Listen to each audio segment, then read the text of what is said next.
Sean todos bienvenidos a una nueva entrega de su espacio, La Voz del Tribunal Constitucional. Es un gran honor poder llegar a todos sus hogares para compartir todo el contenido que trae esta semana este espacio y para que continuemos construyendo la cultura constitucional en la República Dominicana. Saludos chicos, ¿cómo se sienten? Hola, muy bien.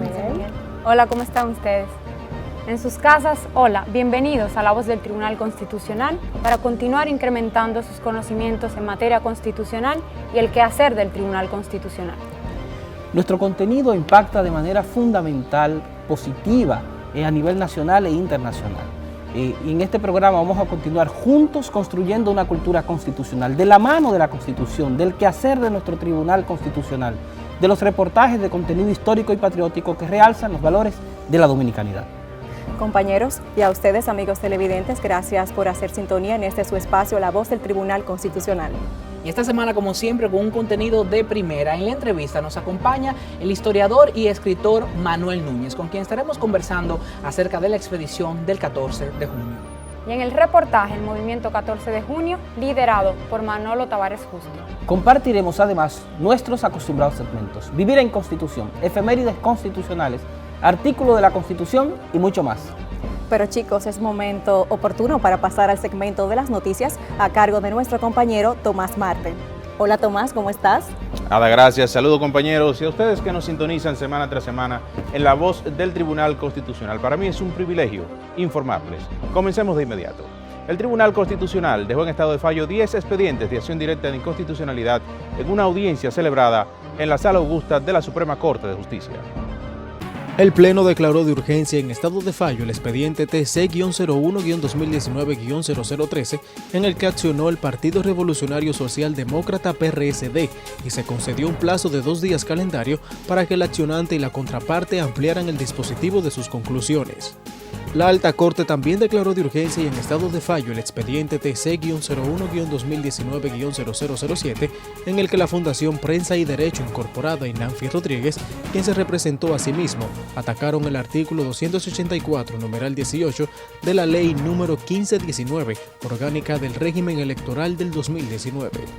Estos expedientes que tienen que ver con el tema de los partidos políticos y del régimen electoral, como fue el caso del expediente sobre el artículo 284, numeral 18 de la Ley Orgánica del Régimen Electoral, están siendo decididos de urgencia por el Tribunal Constitucional con la finalidad de que podamos hacer algún tipo de aporte en el marco de las responsabilidades, prerrogativas y limitaciones que establece nuestra propia ley orgánica y de los procedimientos constitucionales al buen desarrollo del proceso electoral que se avecina.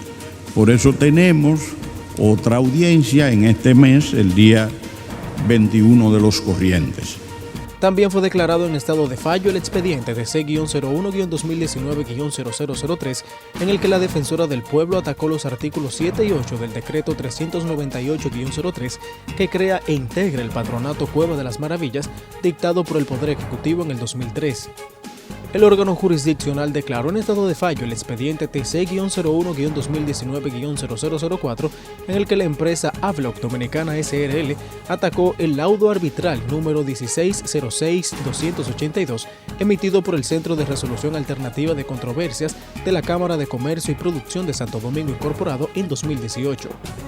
Asimismo, el expediente TC-01-2019-0006, en el que sus accionantes, José Bernabé Quitero, Richard Lisandro Hernández Pimentel y compartes, atacaron los artículos 1 y 3 de la Ley 1619, que prohíbe el uso de la juca en lugares públicos y privados. Otro caso dejado en estado de fallo fue el TC-01-2019-0008, en el que Wilde Escolástico Quirós actuó contra el artículo 33 de la Ley número 138-11, orgánica del Consejo Nacional de la Magistratura del 21 de junio de 2011.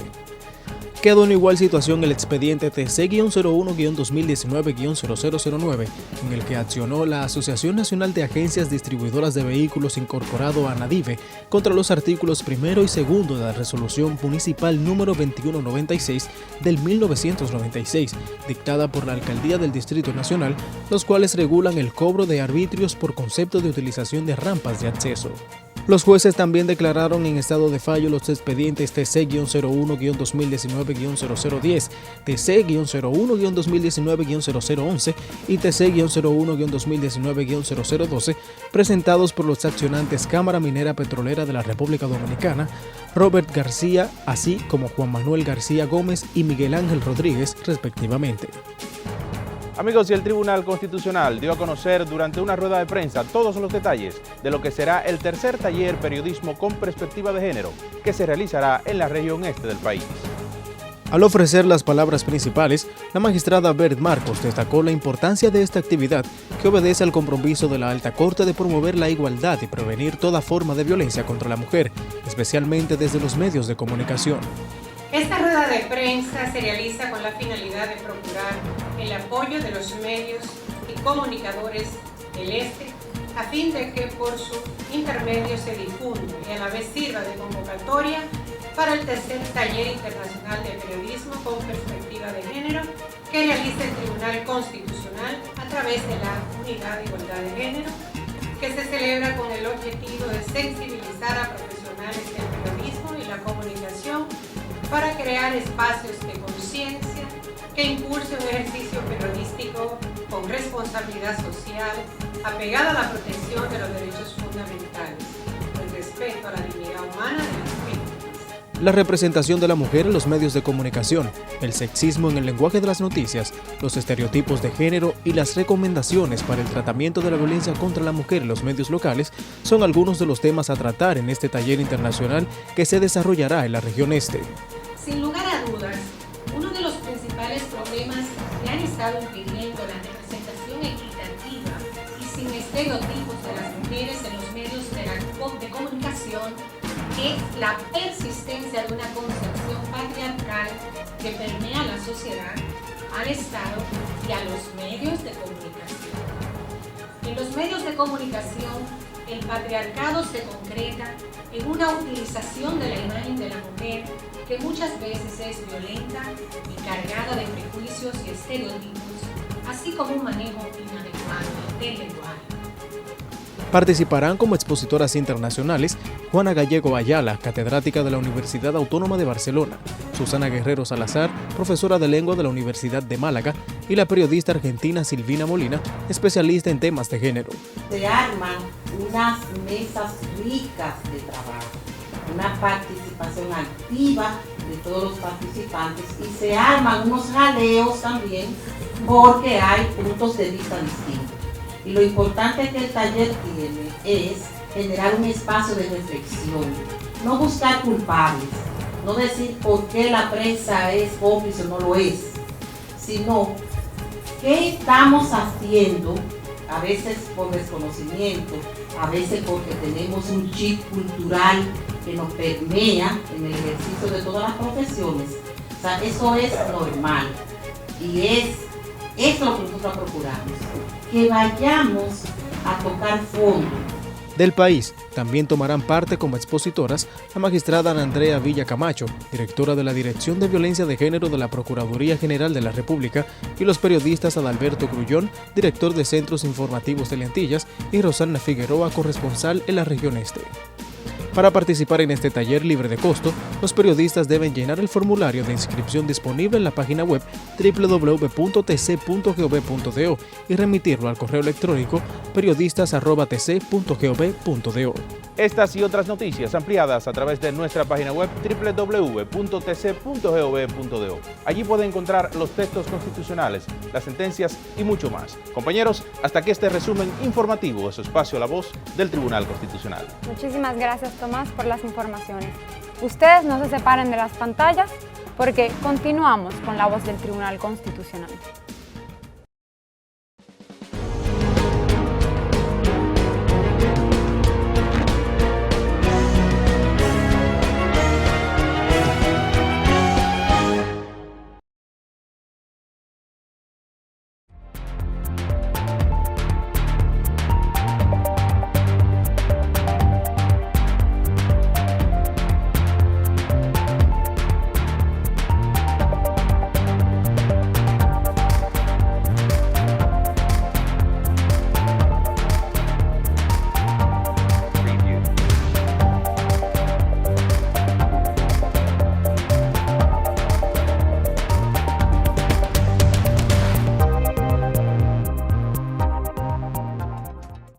El Tribunal Constitucional de la República Dominicana realiza el tercer taller internacional de periodismo con perspectiva de género, dirigido a periodistas, comunicadores sociales y portavoces institucionales.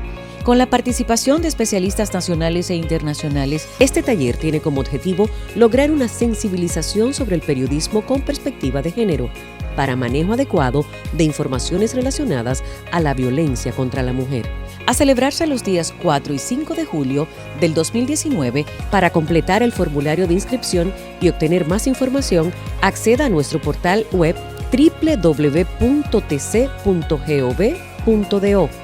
Invitamos a toda la región este a participar en este tercer taller internacional de periodismo con perspectiva de género.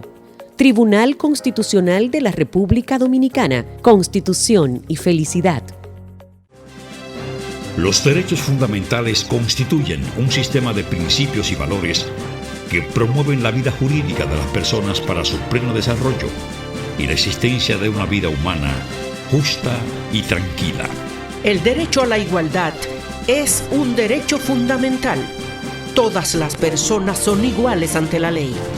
El derecho de igualdad figura en el artículo 39 de la Constitución. El derecho a la igualdad es un derecho fundamental. Un mensaje del Tribunal Constitucional de la República Dominicana.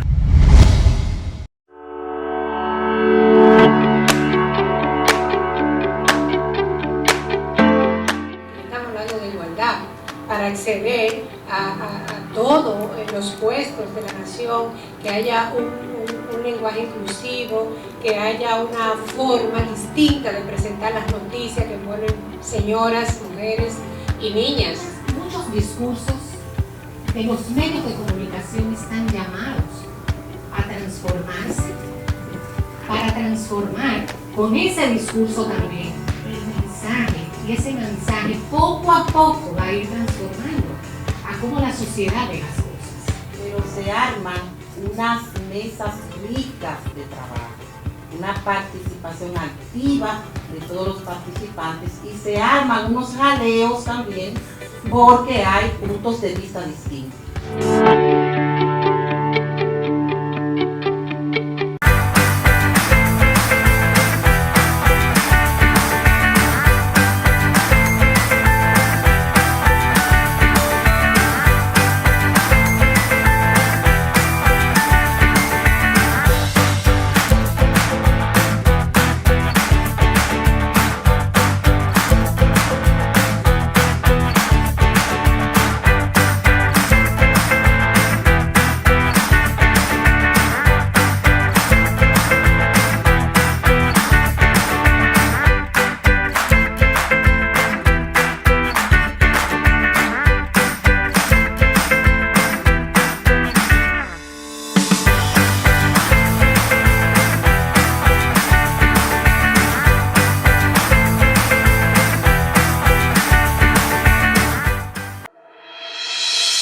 Conoce el nuevo diseño de nuestra página web institucional www.tribunalconstitucional.gov.do. Ahora también www.tc.gov.do. En este dinámico formato puedes consultar las sentencias y expedientes emitidos por el Tribunal Constitucional a través de un avanzado criterio de búsqueda por sentencia, número de expediente o palabra clave. Además, encontrarás las noticias más relevantes y los medios de comunicación oficiales, portavoces de la cultura constitucional hacia toda la ciudadanía. Visítanos en www.tribunalconstitucional.gov.do o www.tc.gov.do y obtén más información a través de nuestras redes sociales: Facebook Tribunal Constitucional RD, Twitter e Instagram @TribunalConstRD y YouTube Tribunal Constitucional.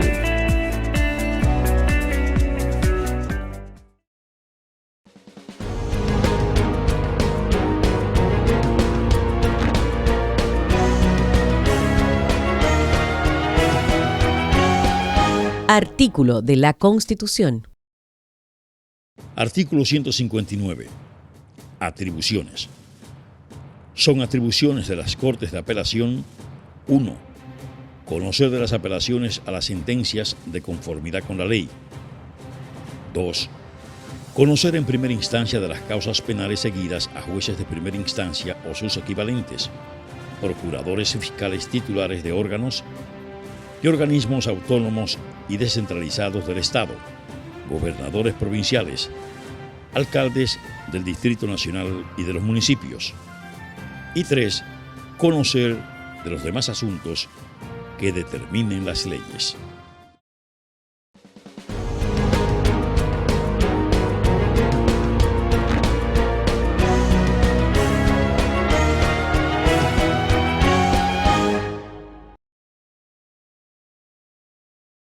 Hay eventos históricos que marcan de forma fundamental la historia de un país. En el reportaje de la semana vamos a conocer acerca del movimiento de 14 de junio, uno de los movimientos precursores de la liberación del pueblo dominicano de la dictadura de Trujillo. Veámoslo.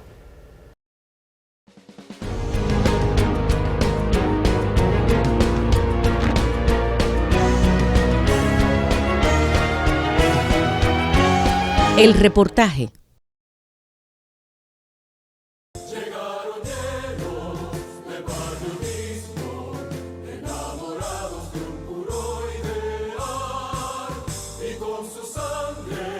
Este símbolo se ha escrito cientos de veces y al verlo las personas procuran descifrarlo, descubrir por qué surgió y su significado. Hablamos del desembarco del 14 de junio de 1959, o más bien de una expedición armada. Nuestra historia registra que meses después de que el doctor Fidel Castro alcanzara el poder en Cuba, al frente de un movimiento guerrillero contra la dictadura de Fulgencio Batista, le ofreció ayuda económica a jóvenes dominicanos de diferentes estratos sociales, ideologías políticas y credos religiosos, exiliados en Puerto Rico, Estados Unidos, Venezuela, Costa Rica y en otros países, para que arribaran a la finca Mil Cumbres, situada en Pinar del Río, Cuba, a entrenarse para la lucha armada contra el régimen despótico de Rafael Leónidas Trujillo. Castro prefirió la designación de Enrique Jiménez Moya como enlace oficial entre los dominicanos y los instructores cubanos. A raíz de un congreso se constituyó formalmente el Movimiento de Liberación Dominicana. En marzo también llegaron a Cuba más de 300 voluntarios de varios países de América que integraban la agrupación Unión Patriótica Dominicana, resaltando entre ellos Francisco Castellanos, Juan Isidro Jiménez, Luis Aquiles Mejía y otras figuras políticas del exilio antitrujillista. El propósito era rescatar la patria de Duarte, tras 3 décadas de ejercicio ilícito del poder, época en la que las masas eran presa de la tortura y el miedo. Al atardecer del 14 de junio de 1959, aterrizó en el aeropuerto de Constanza un avión C-46 Curtiss camuflado con las insignias de la aviación militar dominicana, piloteado por el soldado venezolano Julio César Rodríguez y el copiloto cubano Orestes Acosta. Descendieron 54 jóvenes al mando del comandante Enrique Jiménez Moya, con la misión de internarse en las montañas de la Cordillera Central e iniciar desde allí la gesta que marcó el antes y el después del indicado régimen. El piloto condujo su nave enfilando por donde había aterrizado mientras era impactada por disparos de ametralladora procedentes de la guarnición encargada de la vigilancia y cuidado de ese aeropuerto. Finalmente alzó el vuelo y regresó ileso a Santiago de Cuba. No corrieron igual suerte los expedicionarios en tierra. La prisa por abandonar el avión incidió en que uno de ellos perdiera la mochila del comandante Jiménez Moya, que contenía detalles de las operaciones militares y señalamientos de los lugares por donde habrían de producirse desembarcos marítimos. Cuando los generales de Trujillo tomaron posesión de la mochila, pensaron que se trataba de una operación para distraer la atención. Pero al descubrir que dicha mochila contenía una fuerte suma de dólares, dieron crédito al hallazgo. Ese accidente fortuito selló la derrota militar de los expedicionarios de Constanza y de los que llegaron 7 días después a bordo de 2 embarcaciones. Un día antes, a las 5:15 de la tarde del 13 de junio, 2 lanchas de recreo, la Carmen Elsa y la Tímina, con 121 y 48 expedicionarios a bordo, respectivamente, fondeadas en Punta Arena, Bahía de Nipe, Cuba, después de elevar anclas, pusieron rumbo a República Dominicana. Se impusieron al soltar una serie de inconvenientes, incluyendo 2 intentos de sabotaje llevados a cabo por agentes de Trujillo encubiertos. Una atracaría en Maimón y otra en Estero Hondo. Sin embargo, no habían llegado a los puntos prefijados cuando fueron interceptadas por un guardacostas y una fragata de la Marina de Guerra Dominicana, así como por aviones P-51 y Vampiro de la Aviación Militar Dominicana.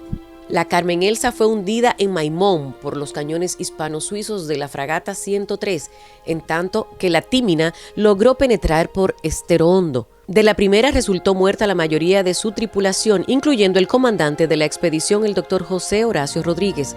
Los tripulantes de la segunda llegaron a la playa.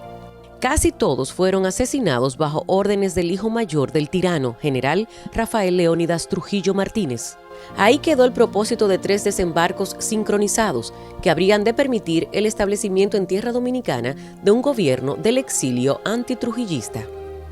Apenas 6 combatientes sobrevivieron a esas acciones de los 198 integrantes: Delio Gómez Ochoa, Pablito Mirabal, Gonzalo Almonte Pacheco, Francisco Medardo, Mayovanex Vargas y Poncio Pou Saleta. El ejército de Trujillo experimentó bajas en combate y trascendió que 42 efectivos de las tropas regulares resultaron muertos y 32 heridos, registrándose un soldado desaparecido. ¿Y cuál fue la victoria? A pesar de ser derrotados militarmente, sus acciones lograron calar en la conciencia del pueblo dominicano. Con su sangre y sacrificio sembraron la necesidad de librarse de Trujillo y el anhelo de otro estilo de vida, más humano y más libre. Casi 2 años después de estos hechos, la noche del 30 de mayo del 61, un grupo de hombres valientes ajustició a Rafael Leónidas Trujillo mientras transitaba por la avenida 30 de Mayo camino a su hacienda Fundación en San Cristóbal.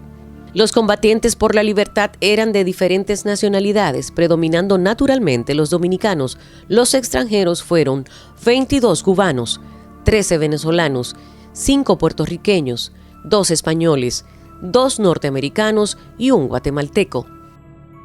Loor a los expedicionarios del 14 de junio.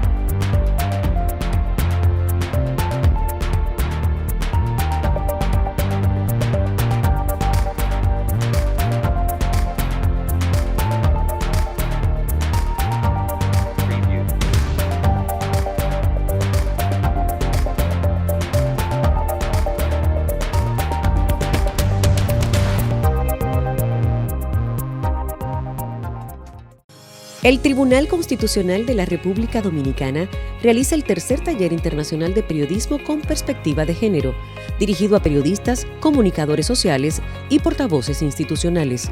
Con la participación de especialistas nacionales e internacionales, este taller tiene como objetivo lograr una sensibilización sobre el periodismo con perspectiva de género, para manejo adecuado de informaciones relacionadas a la violencia contra la mujer. A celebrarse los días 4 y 5 de julio del 2019, para completar el formulario de inscripción y obtener más información, acceda a nuestro portal web www.tc.gov.do. Invitamos a toda la región este a participar en este tercer taller internacional de periodismo con perspectiva de género. Tribunal Constitucional de la República Dominicana, Constitución y Felicidad. Los derechos fundamentales constituyen un sistema de principios y valores que promueven la vida jurídica de las personas para su pleno desarrollo y la existencia de una vida humana justa y tranquila. El derecho a la igualdad es un derecho fundamental. Todas las personas son iguales ante la ley. El derecho de igualdad figura en el artículo 39 de la Constitución. El derecho a la igualdad es un derecho fundamental. Un mensaje del Tribunal Constitucional de la República Dominicana.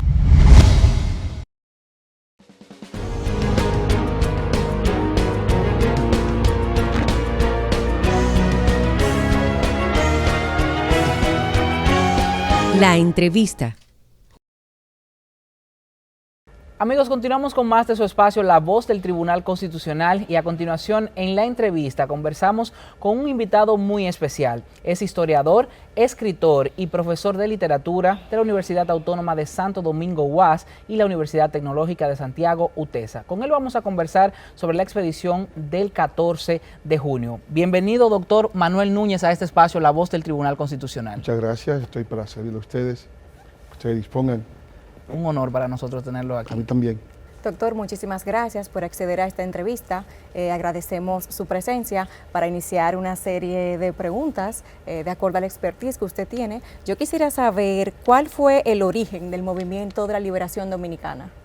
El origen de ese movimiento es justamente que tras la Revolución Cubana del año 59 se comienzan a reunir todas las fuerzas de izquierdas en Cuba con miras a conformar un movimiento de liberación muy semejante al que encabezó Fidel Castro. En ese sentido, uno de los miembros del movimiento, que es Enrique Jiménez Moya, había sido capitán del grupo rebelde de Fidel Castro, se reunió con parte de los grupos de izquierdas en Cuba y en Venezuela y en Estados Unidos que apoyaban el movimiento. No lo apoyó el PRD, ni tampoco lo apoyó la vanguardia de Horacio Rodríguez, sino que básicamente fueron grupos que no estaban conformando el grueso del exilio, sino grupos que estaban muy ligados a la Revolución Cubana. Se entrenaron en Cuba en dos campamentos, en el campamento de las Cumbres y en el campamento de Pinar del Río, más de 280 hombres. Esos hombres vinieron al país el 14 de junio de 1959. Vino primeramente un avión que aterrizó en el aeropuerto de Constanza, al mando comandado por el grupo, era Delio Gómez Ochoa, era el comandante, y luego vinieron dos embarcaciones, la Tinina y la Carmen Elsa, que salieron de Cuba igualmente, fueron financiadas por Rómulo Betancourt toda la operación, y esas embarcaciones llegaron 6 días después porque en el camino tuvieron grandes percances, fueron delatados porque habían varios infiltrados en el movimiento que le dieron toda la información a Trujillo, que estaba enterado totalmente de la expedición. Y tras ser delatados y caer nuevamente en Cuba, algunos decidieron volver ya prácticamente a inmolarse porque no había ninguna posibilidad de que ese movimiento pudiera llegar a término de sus objetivos. No tenía ningún tipo de contacto interno que permitiera un alzamiento en las ciudades que pudiera ser, digamos, la fuerza correlativa con el grupo expedicionario guerrillero. Me gustaría preguntarle, y haciendo uso de una frase suya que leí de uno de sus escritos, usted mencionó: lo peor que puede pasarle a un piloto en pleno vuelo es tener la sensación de que vuela alto, en realidad está entrando en barrena.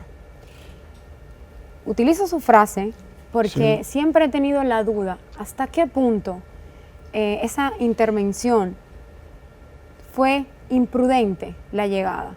¿Usted considera que fue el momento idóneo, junio de 1959? Yo creo que había una situación especial porque hay que ver que en el 54 hubo una gran crisis económica. Trujillo había adquirido la Corporación Dominicana de Electricidad y había tenido que emitir moneda inorgánica.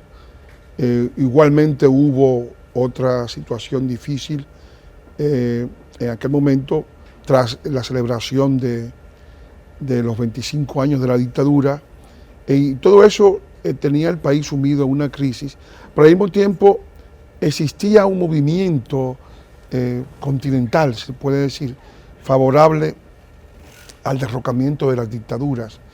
En el año 57 se derrocó al dictador Rojas Pinilla, en el año 58 se derrocó al dictador Pérez Jiménez de Venezuela, Rojas Pinilla era de Colombia, y ese mismo año se había derrocado al dictador Batista en el 1 de enero del 59. Es decir, que existía la idea de que había una corriente favorable que tendría el apoyo de los norteamericanos, el apoyo de las democracias del continente, y todo ello pues favoreció el hecho de que muchos de ellos tenían la idea de que bastaba con ir a las montañas, una idea romántica, ¿verdad? Sí. De que el foquismo bastaba para tratar de derrocar una dictadura que tenía 31 años en el poder. Si se puede decir que en cierto modo hubo una inmolación, porque después de la llegada en el 14 de junio, fueron capturados 48 horas después. El comandante Jiménez Moya perdió todos los planos y toda la información, una mochila con toda la información, y tenía la dictadura toda la información de todo lo que iba a pasar. O sea, ya esperaban a las embarcaciones, ya sabían dónde habían sido elaborados todos los operativos del grupo, y evidentemente pues el regreso, el retorno 6 días después de las 2 embarcaciones, la Tinina y la Carmen Elsa, era prácticamente un suicidio, pero muchos se sentían comprometidos por el hecho de que ya una parte ya había llegado al país, y había la idea de que el país se iba a levantar al conocer que había un grupo guerrillero que tenía como objetivo el tratar de redimir a la población de una dictadura cruel, aviesa, hostil, que había sojuzgado al país por 31 años. Eso desde luego puede interpretarse de muy diversos modos, porque evidentemente, tal como usted dice, como se ven las cosas, visto a la distancia del tiempo, sí, se ve como una inmolación, como un suicidio. No había ninguna posibilidad ya de que pudieran sorprender al régimen, porque ya se había eliminado el factor sorpresa, ya los estaban esperando. El régimen de Trujillo era un régimen muy armado, era el primer ejército del Caribe en ese momento. Tenía más de 120 aviones, varios cazas, tenía una armada, una marina de guerra de 100 embarcaciones, incluyendo a 5 destructores. O sea que evidentemente era muy difícil que pudieran vencer o doblegar o rendir a un ejército de esas dimensiones. Doctor, en ese sentido, ¿considera usted que la expedición del 14 de junio logró su objetivo? La expedición tenía como objetivo derrocar a la dictadura. Evidentemente estaba en cierto modo condenada al fracaso porque no tenía ningún tipo de conexión interna, política, un frente interno que pudiera darle apoyo en caso de que pudiera haberse mantenido en el tiempo en una guerrilla larga como la que sostuvo Fidel Castro contra el dictador Batista. Y esto era a todas luces un poco, si se quiere, suicida, en el sentido de que se quería dar un ejemplo al mundo de que esos jóvenes, muchos de ellos eran hijos de connotados funcionarios de la dictadura, como los Mejía Ricard, Cordero Infante, el padre de Cordero Michel, de José Cordero Michel, y otros, pues esas personas sacudirían con su sacrificio todo lo que fue la ejecución posterior de aquellos que fueron capturados vivos. Solamente sobrevivieron 6 personas del grupo de 96 que llegaron a las costas dominicanas, porque una parte de los que vinieron en la Carmen Elsa se volvieron a Cuba porque se enfermaron o porque entendieron que ya no era posible mantener ese movimiento de liberación del país en esas circunstancias tan adversas y con tan pocas posibilidades de éxito. Doctor, ¿y dónde situaría usted la lucha cumbre de este movimiento? Yo creo que la lucha cumbre la incendió el propio movimiento, porque se inició un proceso que algunos dicen que comenzó con con el secuestro y muerte de Galíndez en Estados Unidos. ¿Por qué? Porque la muerte de Galíndez desatará toda una serie de acontecimientos que se seguirán unos a otros. Primero, a esa muerte está asociada la muerte de un piloto norteamericano que trajo al español aquí, a Santo Domingo, a Jesús de Galíndez Suárez, y luego pues la muerte de Octavio de la Maza, hermano de Antonio de la Maza, que va a ser el jefe de los que van a justiciar a Trujillo posteriormente, en cierto modo para vengar la muerte de su hermano, una muerte absolutamente considerada como una ignominia, porque fue una muerte para ocultar las investigaciones de Galíndez. Entonces, a partir de Galíndez se van a desatar una serie de acontecimientos adversos a la dictadura.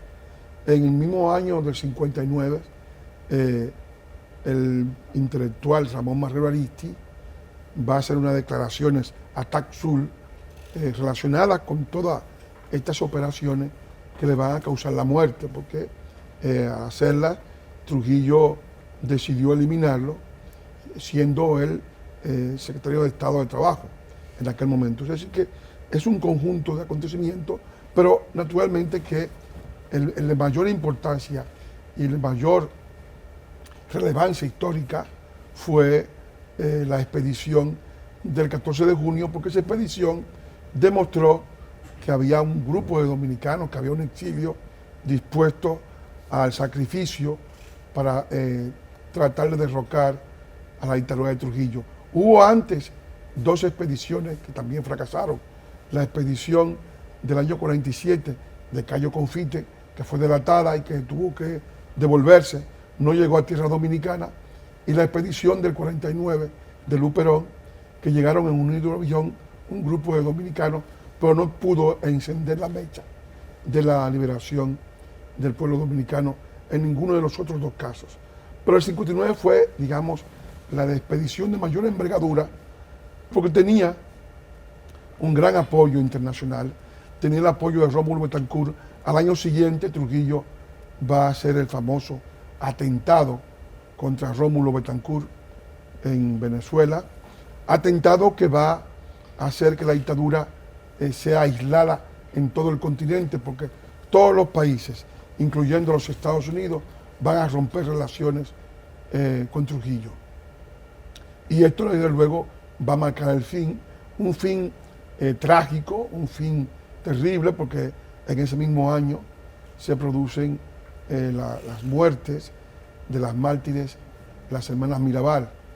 O sea que va a ser un año muy trágico, porque va a marcar, en cierto modo, ya todo lo que va a ser el final, al punto de que el propio dictador se ve obligado a retirar a todos los miembros de su familia del poder y a colocar como único representante de gobierno al vicepresidente de la República, porque el presidente era Héctor Bienvenido Trujillo y renunció a la presidencia, y se coloca al vicepresidente, que era Joaquín Balaguer, que va a ser, digamos, el presidente títere, porque el régimen sigue bajo el mando del generalísimo Trujillo en el año 60.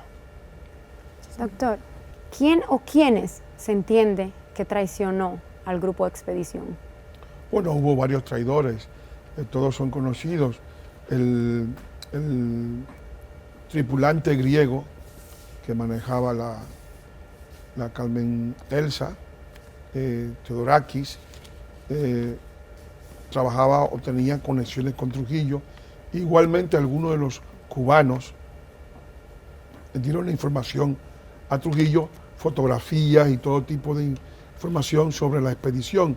Pero además la expedición entró, como decías ahorita, en Barrena en el momento mismo en que tuvo que devolverse, y no pudo llegar el mismo día 14, sino que llegó 6 días después a Santo Domingo, y ya el régimen estaba sobre aviso, no había ningún efecto sorpresa, los estaban esperando, y naturalmente el encuentro militar fue muy desventajoso para las fuerzas expedicionarias, porque era un régimen muy armado, un régimen que estaba muy dotado de pertrechos, ¿no? De barcos y aviones, y podía resistir perfectamente este tipo de invasión sin ningún tipo de percance que pudiera poner en riesgo su supervivencia. O sea que la expedición fue más bien un ejemplo político, porque a partir de ahí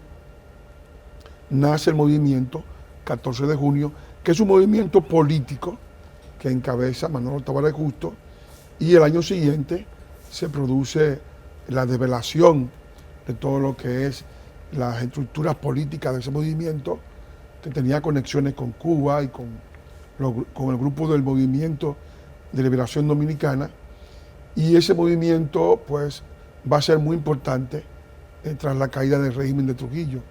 Una vez Trujillo muere, va a ser el movimiento parte de todo lo que va a ser el espectro político de los partidos que van a formar parte de la democracia incipiente en su pesebrera de la República Dominicana.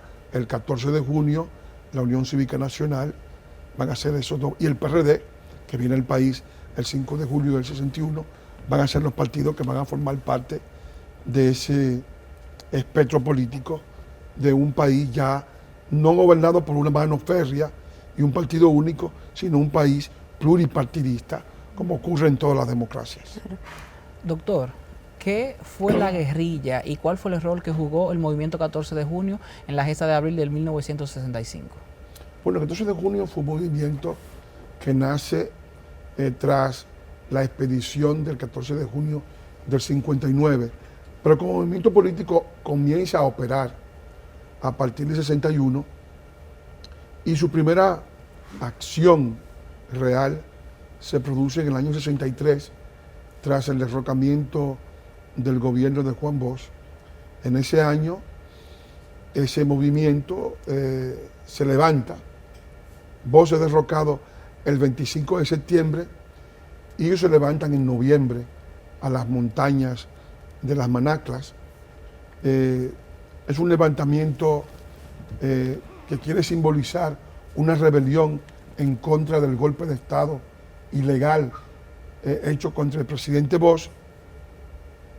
Ese levantamiento es sofocado brutalmente por el triunvirato, que termina al final desbandando al grupo de guerrilleros y ejecutando a Tavares Justo, que era el jefe de ese movimiento guerrillero, que murió muy rápidamente como fuerza del movimiento, y luego quedó el movimiento político 14 de junio ya como una estructura política sin el líder histórico que era Tavares Justo, que durante la Guerra de Abril operó como parte de los comandos revolucionarios que combatieron a las tropas estadounidenses. Doctor, se habla mucho hoy en día sobre el derecho a la verdad. No existe democracia en un país donde no hay memoria histórica y donde no hay ese acceso al derecho a la verdad. ¿Cuál fue el error de la Manacla? Ya que usted nos hablaba sobre esa sublevación de la Manacla en las montañas, y cómo muere realmente Manolo Tavares Justo. El error fue que con tan pocos recursos alguien se lanzara a derrocar un ejército que tenía 30 años de ejercicio político y militar, que había enfrentado a varias guerrillas, y el creer que unas montañas tan escarpadas, estamos hablando de montañas de más de 2.000 metros de altura, Fidel Castro operó en montañas muy habitadas y de 800 metros de altura, que es la Sierra del Escambray en Cuba. Aquí estamos hablando de la sierra nuestra, que son enormes, que son de una enorme altura, que no permiten y que degradan al guerrillero, porque un guerrillero que se someta a escarpar esas montañas como el Penite termina agotado, buscando comida, buscando de qué sostenerse, y desde luego en el caso dominicano, pues la propia conformación territorial no permitía que un movimiento guerrillero tuviera éxito. Era muy difícil, y al mismo tiempo alguien decía que Tavares Justo tenía los pies planos, o sea que alguien con los pies planos para desenvolverse en una faena guerrillera era imposible. Prácticamente imposible. Al mismo tiempo había sido delatado. Dice Rivitini, que habló con Manolo Tavares Justo, porque era su amigo y compañero de estudios, que él advirtió de que las armas no eran viables para manejarse, y él aún así ya estaba tocado por el lado, o sea, era como una especie de destino escogido, una suerte de inmolación escogida, porque evidentemente no había ninguna posibilidad de éxito.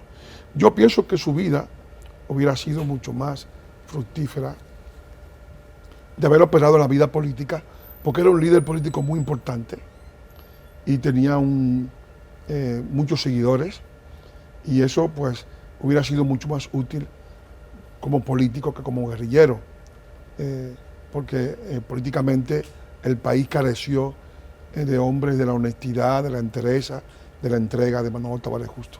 A propósito de esto, ¿cuál fue la razón por la cual se desintegró definitivamente ya este movimiento? Bueno, los movimientos políticos se desintegran porque no tienen un objetivo claro. O sea, en principio había una perspectiva y una finalidad clara, que era derrocar a la dictadura, pero posteriormente no se estableció claramente cuál era el objetivo. Habían algunos que tenían como objetivo el establecimiento de un régimen parecido al de Cuba. Otros tenían un discurso muy próximo al populismo, pero no lograba ser claro en torno a qué tipo de Estado iban a implantar en la República Dominicana en caso de que llegaran al poder. Posteriormente, los que conformaron ese movimiento eran personas ya ligadas a los partidos de izquierda, que tenían como objetivo político el implantar un régimen por piezas o por partes parecido al de Cuba, de Vietnam o el de Albania, es decir, un régimen socialista tal como lo hemos conocido en los últimos años de la Guerra Fría.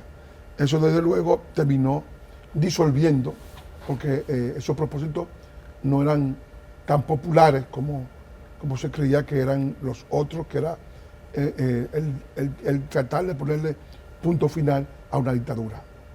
Doctor, este ha sido un tema muy interesante con el cual podemos conversar en varios programas sobre el mismo. Agradecer su presencia aquí en La Voz del Tribunal Constitucional y decirle que este espacio queda abierto para que usted pueda venir en otra ocasión a hablar de este tema y otros tantos temas de interés en la historia de nuestro país. Muchas gracias. Gracias a usted. A ustedes les decimos que no se muevan, porque tras la pausa mucho más aquí en La Voz del Tribunal Constitucional.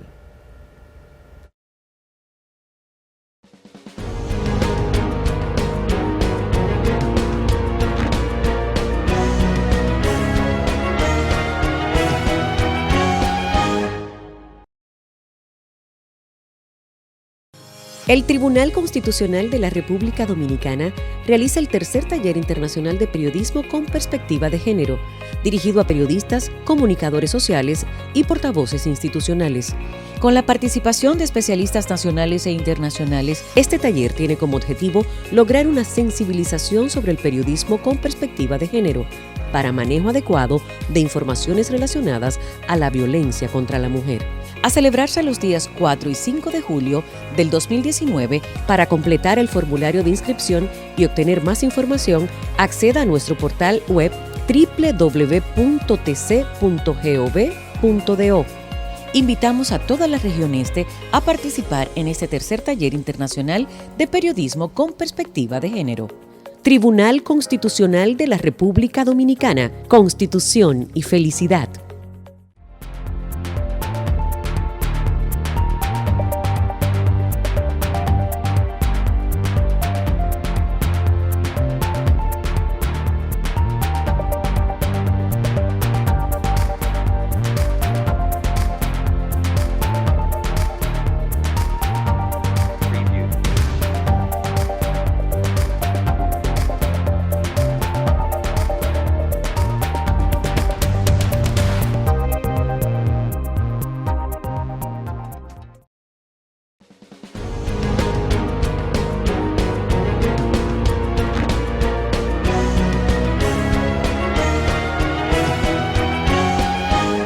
Efemérides constitucionales.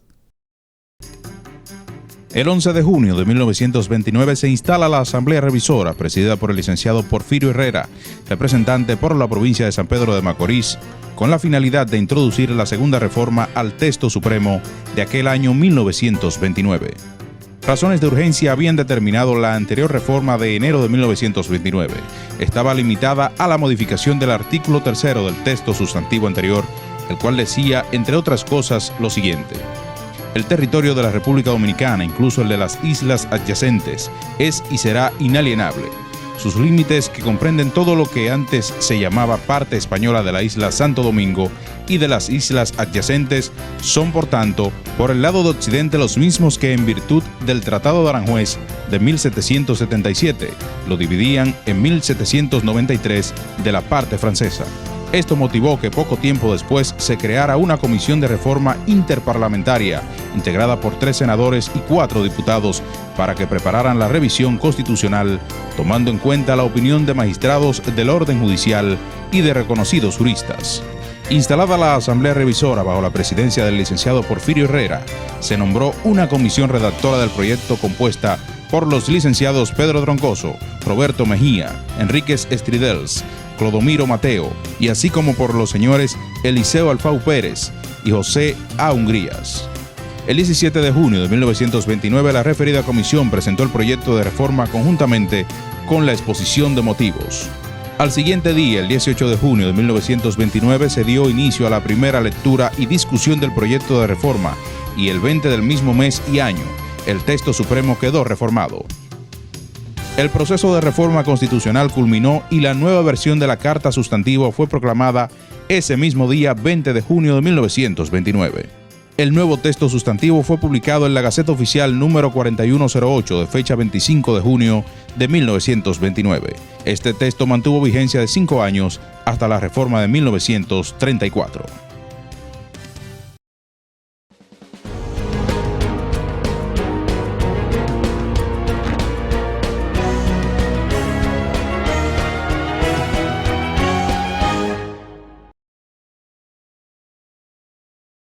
Hemos llegado al final de esta entrega de La Voz del Tribunal Constitucional. Agradecerles el favor de la sintonía y esperamos reencontrarnos la próxima semana para continuar juntos transitando el camino de la Constitución. Siempre será un honor llegar a la población dominicana y a la diáspora en los Estados Unidos.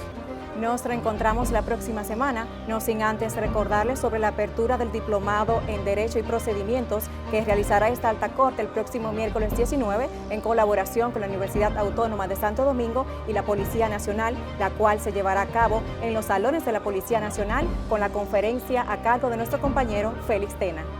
Ada, y en otro orden, el Tribunal Constitucional realizará una audiencia pública el próximo viernes 21 de junio en la Sala Augusta de la Suprema Corte de Justicia. Recuerde que usted puede estar al tanto de todas las actividades del Tribunal Constitucional en nuestra página web www.tc.gov.do.